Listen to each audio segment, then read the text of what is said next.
I recommend to talk about a single topic.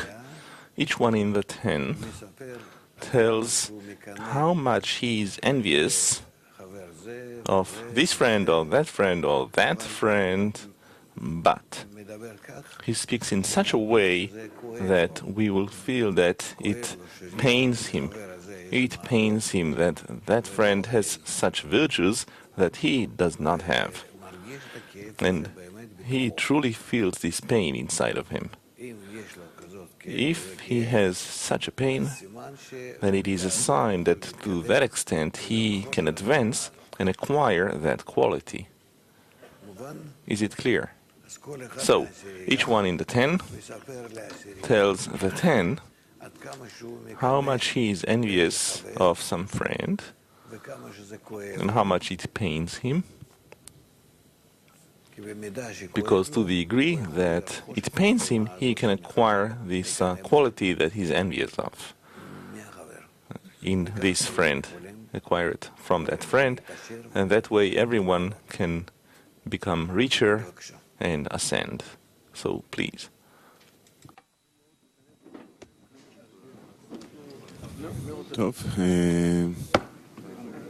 Okay. Yeah, you can even say of whom, who is the friend that you're envious of, who you have in your 10 that you can be envious of. I don't know, but let's say that you have someone. Okay. Rav, I need to feel it pains me that this friend has certain qualities and I don't have them, and I feel the pain because this pain is the creation of the kli, the deficiency, by which I will then grow. So we need to feel the pain, please. Rav, when does envy, when it called the evil eye, and when is it called the good eye? The good envy. When is envy called the evil eye? When is envy called the good eye? Why this kind of envy is good? How can we depict to ourselves that all of those states that are dignified in our eyes are truly the worst possible states in the eyes of the Creator? How can we ask to see the truth that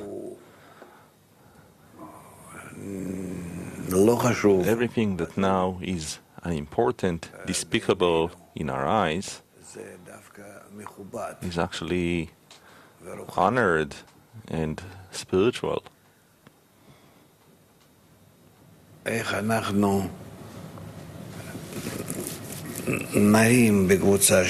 will we uplift in our group, well, each one in his 10, the matter of humbleness, to accept every state, specifically as much as it is unpleasant and it harms our pride, our ego, to accept it in the right way, that is, with joy and desirably.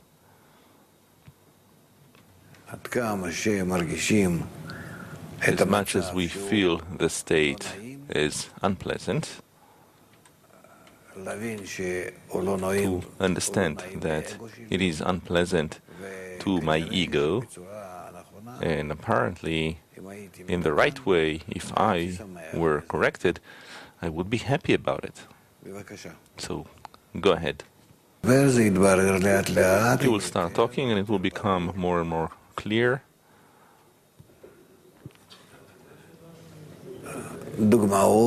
Give examples that the things that are low, despicable in our eyes, how we should elevate them in our eyes and realize that these are really spirituality. Well, let's say that I long to achieve something, to gain, I mean, spiritually, of course, and to the contrary. And that's not spirituality, it's not the right longing. The right longing, the spiritual one, is that I actually don't want these achievements other than humbleness and subjugation, and not to want any greatness and no achievements. Go ahead. Rav, how would I accustom myself to the fact that if I'm in constant deficiency, it's good. I'm happy to have a deficiency constantly. I need to just ensure this deficiency will be bigger and higher, more exalted, more. And this deficiency is something I develop. I try to make this deficiency my fulfillment. That it itself will be my fulfillment. Go ahead. How would I develop in me the constant deficiency, meaning to have a deficiency constantly, but for it to grow in quantity and quality and become fulfillment by itself?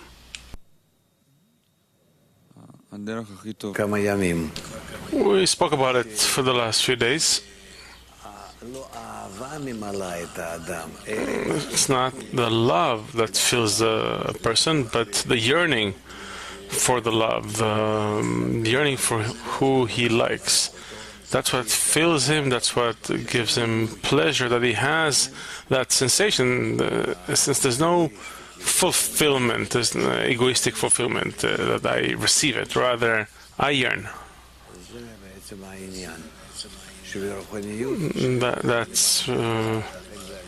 That's what is spirituality. That is called above reason. That's what it's called in order to bestow.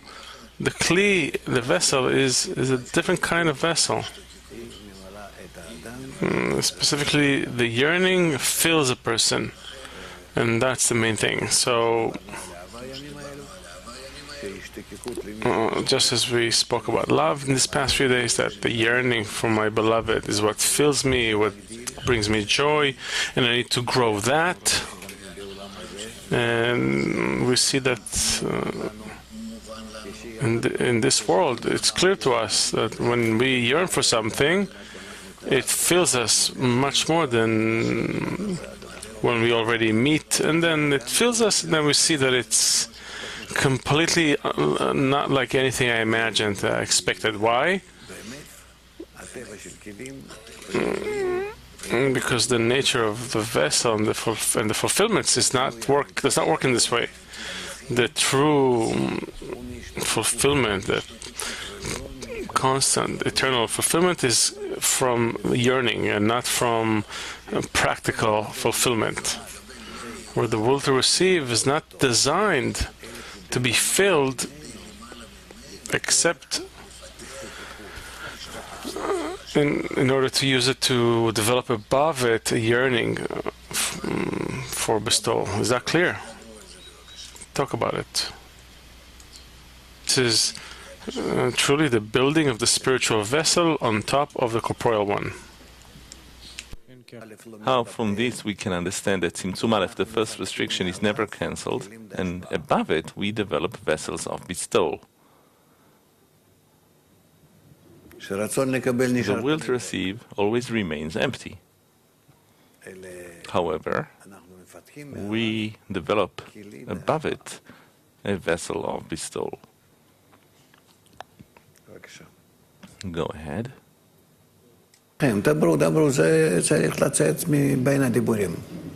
Out from between your speaking, out of your speaking.